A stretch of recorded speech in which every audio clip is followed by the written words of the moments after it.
Hello, welcome to BBC World News. I'm Alice Baxter. Our top story this hour. The UN warns the impacts of climate change will be severe, pervasive and irreversible. The UN report says we must adapt now or face increased food insecurity, flooding and conflict.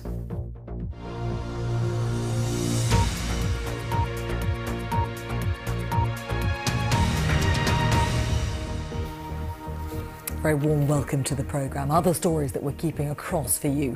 Frank discussions, but no decisions. Talks between Russia and the US make little progress on Ukraine. Big gains for the right in France's municipal elections, but a consolation prize for President Hollande as the socialist Anne Hidalgo becomes Paris's new mayor. Hello, I'm Sally Bundock in business. The Bank of England's poised to sign a deal with China that will see London become a hub for trading in the yuan. But has Frankfurt stolen the march? And find out why entrepreneurs are choosing to launch their startups in India.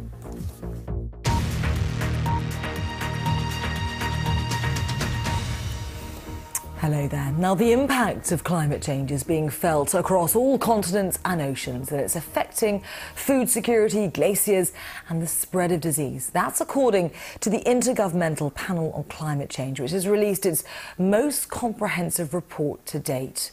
Well, speaking at the presentation of the report in Japan, the chairman of the panel said that the risks from climate change are high and the time for action is now. There is a reason for the world not really neglecting the findings of this report because they are profound, and let me repeat once again, we have said very categorically in this report the implications for human security.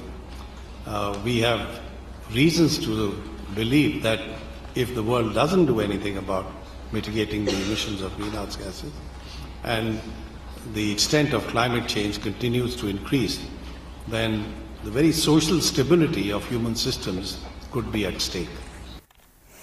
Well, the BBC's environment correspondent Matt McGrath is at the conference in Yokohama and has this report. It's called a gift from the ocean, but now it's not so bountiful. Seaweed farmers in Zanzibar say rising sea temperatures are killing their crop, and local scientists say global warming is probably the cause. Hundreds of international researchers meeting in Japan have been discussing the latest data on the impacts of climate change. In the 7 years since their previous summary was published, there's been an explosion in research. And the new report from the Intergovernmental Panel on Climate Change updates the predictions for the effects of warming over the next century. The IPCC says the sea isn't just warmer, it's also becoming more acidic, as higher levels of carbon dioxide in the atmosphere are absorbed into the oceans. They're damaging, if not destroying, vital underwater ecosystems such as coral reefs. These play a key role in protecting young fish needed to feed growing populations. California has experienced its worst drought in 100 years, and while it's very difficult to attribute individual events to climate change, the new report says these type of impacts will become more frequent, threatening the world's ability to feed itself. Crop yields will decline in warmer locations. Fish stocks will also be hit as the species move to cooler waters. Human health will also feel the heat, and there are concerns about conflict and migration increasing as a result of rising temperatures. But the report is not just a prophecy of doom. The authors say we can adapt to many of these changes by increasing flood protection, for example, by changing the crops that we plant, or by conserving wetlands. And although many of these measures will be expensive, the report says it's a good investment compared to the cost of doing nothing. The summary is also seen as a key element in helping negotiators craft an international deal to limit carbon emissions next year. Matt McGrath, BBC News, Yokohama, Japan. Now, they may have been sitting face to face for 4 hours discussing the crisis in Ukraine, but it's clear that US Secretary of State John Kerry and Russia's Foreign Secretary Sergei Lavrov failed to see eye to eye on the crisis. John Kerry once again called on Russia to pull back troops from Ukraine's border. The BBC's diplomatic correspondent Bridget Kendall reports. A weary John Kerry arriving for crisis talks in Paris with Sergei Lavrov. These two know each other well, but that doesn't mean they can narrow the gap between the West and Russia. The United States wants Russia to stop intimidating Ukraine by massing its troops on the border. Russia wants Ukraine to become a looser federation, something the government in Kiev has already rejected. 4 hours of talks led to no breakthrough, and deep disagreements remain, like over Russia's annexation of Crimea and threatening use of its troops. I made clear that the United States still considers the Russian actions to be illegal and illegitimate, and Russia's actions over the past several weeks have placed it at odds, obviously, with the rule of law and the international community, and we still believe on the wrong side of history. Mr. Lavrov, meanwhile, seemed to signal Russia may now be willing to negotiate directly with the government in Kiev. We agreed to work with the Ukrainian government and with the Ukrainian people in a wider way to reach fulfillment of peace on priority areas such as minority rights, language rights, achieving disarmament of irregular forces and provocateurs, and achieving inclusive constitutional reform and conducting elections under international observation. There are good reasons for Mr. Putin to try for a deal at this point, like the need to secure Crimea's water and energy supplies, even though Kiev says it wouldn't cut off Crimea and people it still sees as Ukrainian citizens. There have been blackouts. Then there's the bloodshed that could follow if Russia were to move into other parts of Ukraine. Taking Crimea may have been peaceful. Next time, there's likely to be Ukrainian resistance.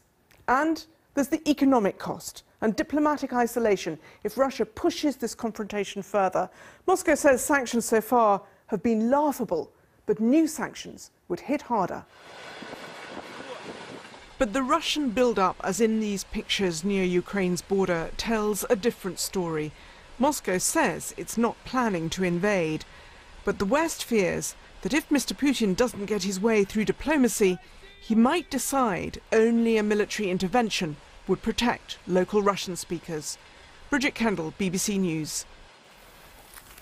Now, the French President François Hollande is under pressure to change his government after his Socialist Party's heavy defeat in town hall elections on Sunday. Dozens of towns and cities that were controlled by the left fell to the right-wing opposition UMP party. But the Socialists did hold on to Paris. The far-right National Front has taken power in 10 towns, its biggest ever success in municipal elections. Wendy Urquhart has more. It's no secret that François Hollande's popularity is at an all-time low, but just in case there was any doubt, voters rammed the message home at the polls on Sunday. They were choosing councillors and mayors in more than 36,000 municipalities, and it was a bloodbath for the governing socialists. Town after town fell to the right. The opposition UMP cleaned up and called on President Hollande to make changes.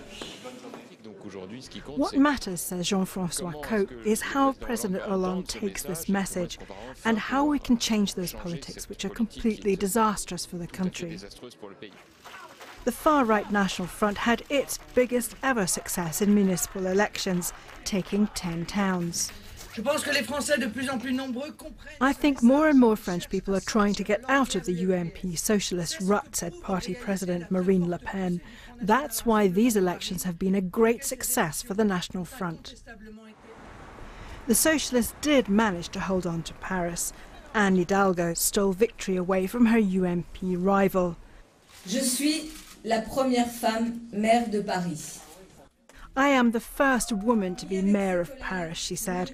I'm aware of the challenge that represents. I will be the mayor of all Parisians, male and female, without exception. President Hollande's biggest downfall was his promise to reduce unemployment and kickstart the French economy. He failed on both counts. An immediate cabinet reshuffle is expected, and insiders believe that Mr. Hollande's former partner, Ségolène Royal, may be offered a ministerial position. Wendy Urquhart, BBC News. Now, there's no time limit on the hunt for the missing Malaysia Airlines plane. That's according to Australian Prime Minister Tony Abbott. In fact, he says that the search is being stepped up. 10 aircraft and 10 ships are scouring the seas southwest of Perth for debris from the airliner, but nothing new has been found so far. Well, Chinese relatives of those missing have arrived in Kuala Lumpur demanding an apology from the Malaysian authorities. Well, Jennifer Pack is at the hotel where many of the Chinese relatives of those missing are staying in Kuala Lumpur. Phil Mercer joins me also from the Garden Island Naval Base south of Perth. We understand that those relatives are have arrived in Kuala Lumpur, still very angry about the lack of progress in this search. Yes, what's been happening is that in the last few weeks, top Malaysian officials have been briefing families both in Beijing and here in Kuala Lumpur as well. But the issue is that families are not satisfied with the answers they're getting. Some of the more technical ones have not been answered, even though officials say they will get back to them. Unfortunately, they haven't. So this has led to a suspicion that Malaysian officials are covering up something, and that has driven some 30 family members to come all the way to Kuala Lumpur specifically to demand to meet the Malaysian Prime Minister. They're hoping to also have some briefing by technical experts from Boeing as well as Rolls-Royce to answer some of their more detailed questions on what exactly do they know. And because this is now day 24, they're no closer to understanding what exactly happened, or more importantly, where their plane has landed and where their loved ones are. So there's a lot of anger, a lot of frustration, and it's been an agonizing, excruciating wait for them. Indeed, so frustration continues in Kuala Lumpur. And meanwhile, of course, the search goes on in Perth. We were hearing, of course, from the Australian Prime Minister Tony Abbott saying that there is no time limit on the hunt. Phil, do we have any updates on how that search is going? Well, we know that 10 ships and 10 aircraft will again today be scouring that vast area in the Indian Ocean to the west of here behind us at the Garden Island Naval Base, an hour or so's drive south of Perth.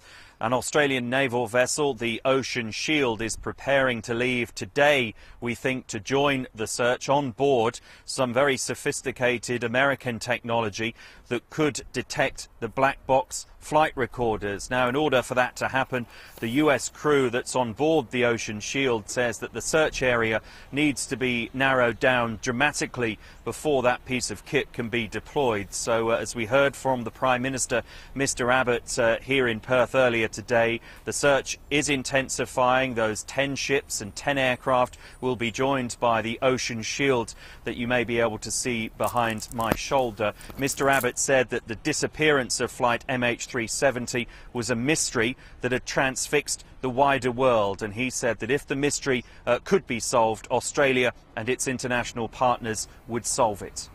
OK, thanks very much, Phil. Phil Mercer there in Perth, and Jennifer Pack earlier talking to us live from Kuala Lumpur. Many thanks to both of you. OK, time now to catch up with all the latest money news. And Sally's here as usual. And news on the yuan, the Chinese currency. Yes, indeed. The yuan, or renminbi as it's also known, used to be a bit of a closed shop when it comes to how it was tradable. It was only tradable in mainland China, but that's rapidly changing.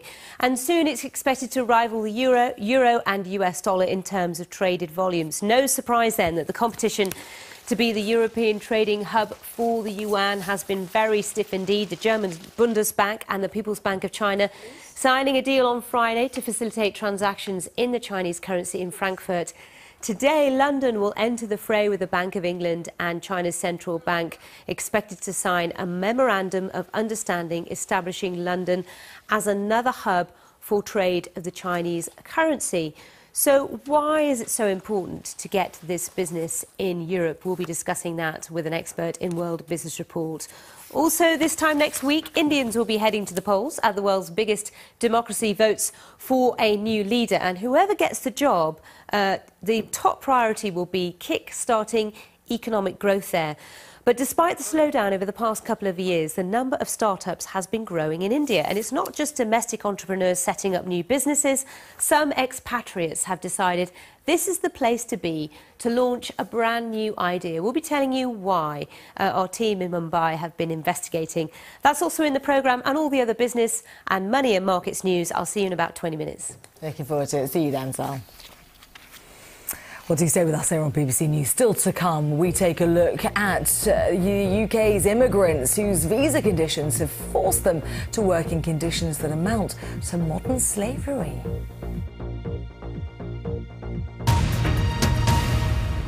A look at some of the UK news, and a study of more than 5,000 English school children suggests that 1 in 8 14 to 17-year-olds have tried e-cigarettes. The research from the Health Equalities Group in Liverpool, John Moores University, also found that a small sample of the young people who use e-cigarettes have never smoked traditional tobacco products. A 5-year plan to spend £38 billion on improving the busiest parts of Britain's railways gets underway today. Network Rail, which is carrying out the work, says it'll make a difference to millions of people's lives and provide a significant boost to the economy. The plans include 70,000 extra seats for commuters at peak times. Solicitors and probation officers will walk out of courts in England and Wales in a few hours' time in protest at cuts to legal aid and plans to privatise much of the probation service. The joint strike, which is the first of its kind, will last 2 days. This is BBC World News with me, Alice Baxter. The latest headlines. The latest United Nations assessment on climate change has warned that humans are increasingly beginning to feel its full effect, which it warned will be severe, pervasive and irreversible. There's been no breakthrough in resolving the crisis in Ukraine following what have been described as frank talks between the US Secretary of State and the Russian Foreign Minister. Now, Turkey's Prime Minister's name may not have been on the ballot, but he's welcomed the results of municipal elections as a victory for his party and his leadership. Recep Tayyip Erdogan has said that his rivals will pay a price for challenging his authority he's managed to maintain despite months of protests and corruption allegations. The BBC's James Reynolds reports from Istanbul. The polls closed and the country's Prime Minister, leaving for the capital, Ankara, decided to take the early signs as a personal victory.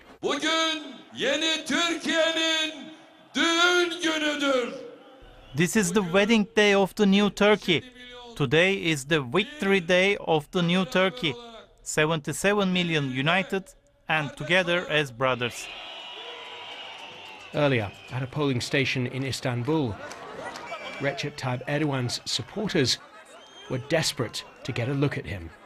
We are saying we are with him. We're always with him because he is doing his job very well. But there's so many problems. There have been protests. It's not a problem. You know, in psychology, in the politics, it's not easy to make everybody happy. Recep Tayyip Erdogan isn't on the ballot. But as you can see, this election is all about him anyway. The results of this vote may determine his own political future. The opposition Republican People's Party, campaigning here in Istanbul, has tried to stop the Prime Minister. Its candidate, Mustafa Sarıgül, fought to win back the city from Mr. Erdogan's party. He's not in love with Istanbul, Mr. Sarıgül told the BBC. He's in love with North Korea. At the opposition headquarters, supporters watched the early results come in. Late at night, as we left, they did not look like they were preparing to celebrate. James Reynolds, BBC News, Istanbul. Well, here in the UK, fresh inquests are due to begin into the deaths of victims of the Hillsborough football stadium disaster. 96 Liverpool fans died when the terraces became overcrowded during an FA Cup semi-final match in 1989. Judith Moritz has more. Hillsborough is a name instantly known. Sheffield Wednesday's stadium has long been associated with the disaster which happened on its terraces in 1989. The Leppings Lane end became overcrowded. 96 Liverpool fans died. Memories of the day are still painful. The then Liverpool manager Kenny Dalglish remembers it all. Yeah, we were there. We experienced it.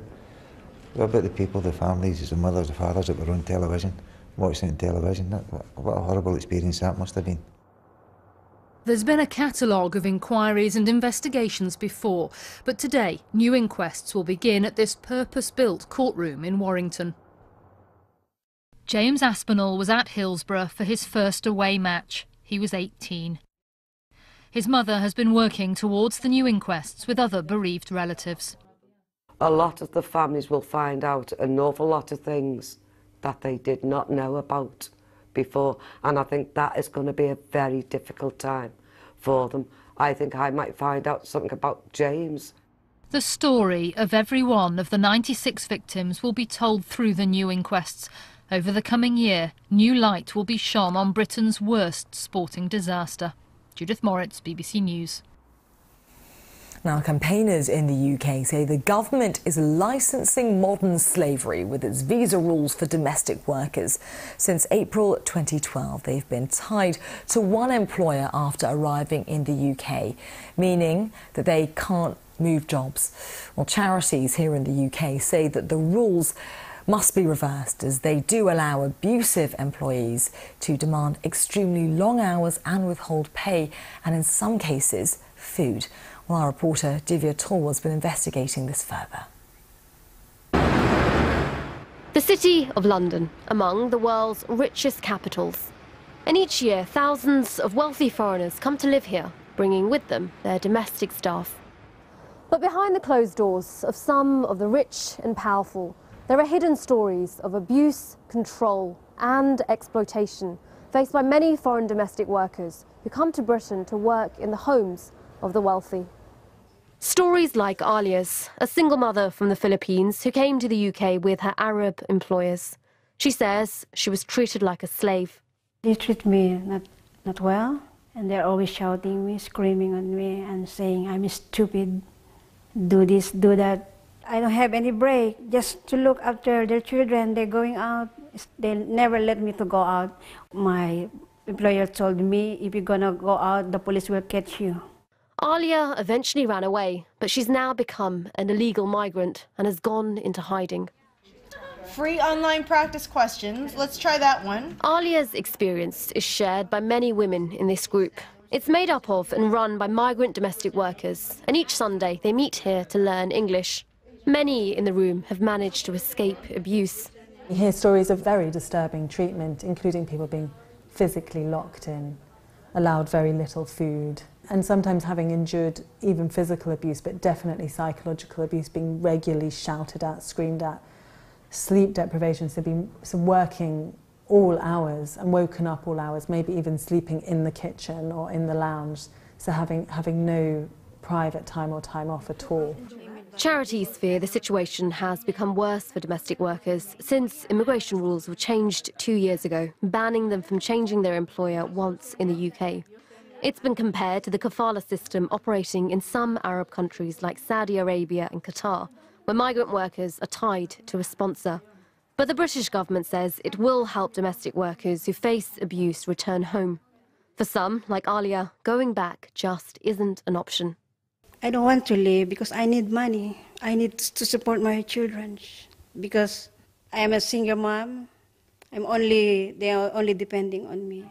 Justice for domestic workers! Justice for... The UK government is introducing a modern slavery law, but campaigners fear it will do little for domestic workers unless they are able to escape abuse and seek help. Divya Talwar, BBC News. OK, let's look at a little bit of sports news now, and beginning with football. And Liverpool comfortably beat Tottenham 4-0 on Sunday to take the lead at the top of the English Premier League table with 6 games remaining. Spurs never recovered from an early Yunus Kabul own goal, with further strikes from Luis Suarez, Philippe Coutinho and Jordan Henderson, securing an 8th successive victory for Brendan Rodgers' side. Well, the win took Liverpool 2 points above previous leaders Chelsea, who were beaten 1-0 by Crystal Palace on Saturday, and left the 18-time champions on course for a possible first English League title since 1990. I think people were talking about our pressure and coming into this game and being up near the top. And I think today we probably answered that. The players, how we work is to dominate the ball and have confidence on the ball. So at least we know when we go into the game that that's our method of play. And I think you've seen that in every aspect today. Well, it was also a good day for the city of Liverpool, with the Blue Half also picking up a win when Everton were 3-1 winners at the bottom of the table with Fulham. Stephen Naismith came off the bench to inspire the victory against the Cottagers to further enhance their chances of qualifying for next season's Champions League. Naismith saw his shot deflected for an own goal for Everton's first and scored their third as they moved to within 4 points of fourth-place Arsenal, who visit Goodison Park next weekend. That's the Barclays Premier League. It is an incredible competition, and I do feel that this year is going to go down to the wire in every single aim, winning the title, the fourth spot, the European qualification, and fighting toward relegation. So we're just glad that we got 60 points. It's an incredible return at this stage of the season, and we'll concentrate on how many we can get from the next 21.